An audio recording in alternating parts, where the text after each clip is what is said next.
Porter, you're still ranked in the top 20. You're 16th, so the nation loves you. How about your team? I mean, is your team still real confident after 2 losses? Yeah, we have to be. You know, it was a tough week. The outcome was not what we wanted. So we got to ask yourself why. Yeah. You know, you're going to have to ask why you won, why you lost, and address it and get better. I think we know it was 2 tough games, but we expected to win and we didn't. So our guys, to answer your question, yeah, they're confident. We've just got to dig down deeper, find ways to get better, but we don't have any lack of confidence in our ability or what kind of team we are by losing this week. It's we want to fix it. We want to get better. We want to get back in the win column, and that's the way we worked yesterday. We approached it. Everything was positive, energetic, with a little edge. Because you have to have a little edge. Whether you win or lose, you got to maintain that edge in this league. It's just insanity with 8 of us ranked in the top 25. Sam mentioned that one of the takeaway from Saturday is you guys can't get away from what you do. What does that look like? Really defensively. We've lost track of some of the little things we do defensively, and it cost us 2 points here, 2 points there, 2 points there. You know, a transition D that we weren't on the help line and they got a dunk. We went under a flare. We should be going over a flare. Like just a bunch of little stuff like that just added up. We got to get back to coveting the possession by possession little things that go into being a very good defensive team. And then with that, we got to ramp up our activity with our hands. You know, like we were creating a lot of turnovers, or when we did create them, we were turning them into baskets. And we just haven't been as active with our hands for whatever reason, to get in deflections, being aggressive. We got to get to that. We got to get some stops and some turnovers so we can run.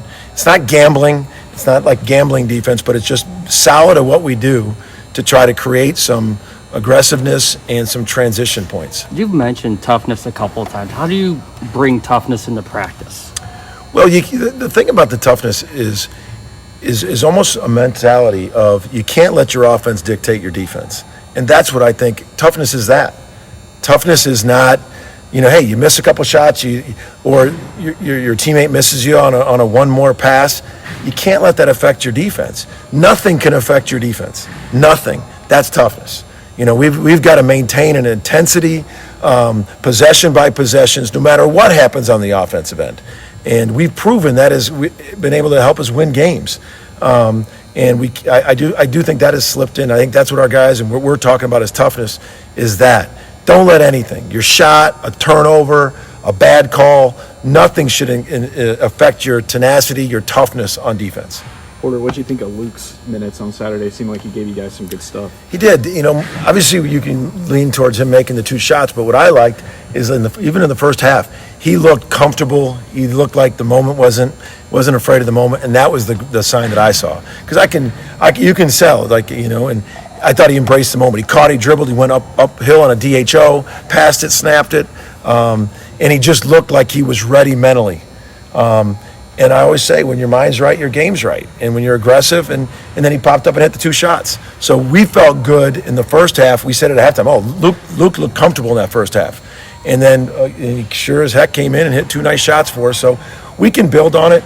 One of the things is always matchups defensively, you know, and that's something. But I think as you get into this Big 12, there's some matchups that I think he's going to be able to really help us, and only helps us because he's a weapon. He can really shoot that thing. Porter, when you look at Scout in West Virginia, how unique is it to have this many key pieces come online like later in the season? Yeah. How much difficult? It's a whole other discussion about the NCAA. Very good players. I mean, Farrakhan and Battle are 2, upper level Big 12 players that they got eligible the last 6-7 games. Battle's averaging 20, Farrakhan's averaging 12. Absolutely are bucket getters. They can go get the basket, and they both can go off the dribble. They both can shoot the 3. Really impressed. I mean, they're very, very good, and I think they're really tough. Sozinski, they're all tough, and they're guards. I think Carissa gives you a playmaking guard that absolutely is. I mean, you can't fall asleep. He's throwing dimes all over the court. But they combine a toughness, and then these two guys that they batted late here, Farrakhan and Battle, are just offensive. They can really go get it, and they're high-level scorers, and we've got to be on our best defensively. And you saw Texas, they really ran up the free throw count there. What do you have to do to make sure you're staying in front and not getting them to the line? That's toughness, is defense without fouling. The discipline without fouling. They draw a lot of fouls, and we got to be on that, not being, sloppy with reaching and reach for the lights, and they do a very good job. They're physical, so we've got to play great defense without fouling. They changed coaches, but they didn't go out of the family, so to speak. Yeah. So they the same team, press and. They're pressing some, but not as much. But they're the same team in terms of physical, defensively. Absolutely smashing on the glass. Just everything is physical. Some of the same actions it is, but they've got that mentality. Just watching their games in the league, and it's the same physical mentality. You talk about being aggressive with keeping your hands in motion, things like that. How do you gone about coaching that the last couple of days when it comes to trying to force more turnovers? Coaching the offense. Well, the defense, like on the court with trying to keep your hands moving, force more turnovers. We were really charting deflections yesterday. And we know how many, when we get deflections, that's something that's good. And then we were calling reach in dumb fouls. Like if you have an undisciplined foul, we were calling it and they were running. You got to get disciplined. Just reach in silly fouls, lazy fouls. You got to know the rules. You got to slide your feet, got to show the hands. They want to call the hand check. And we just really emphasizing that part of it because they're very good. They're physical. And they try to draw fouls and they do a good job of it.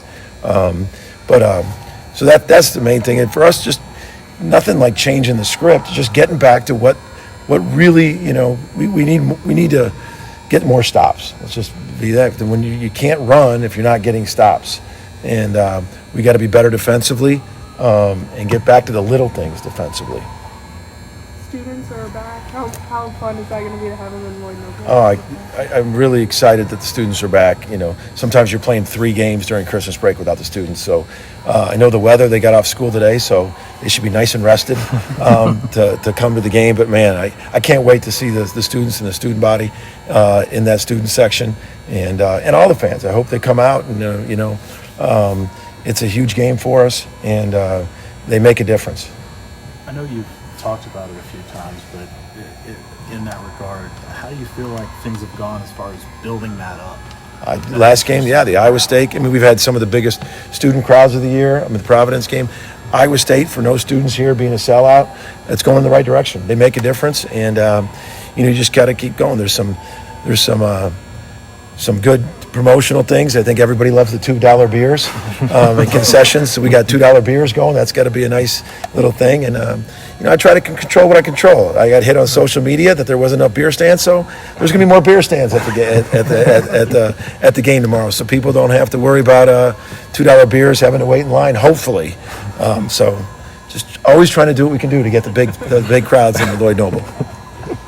What kind of beers you're good?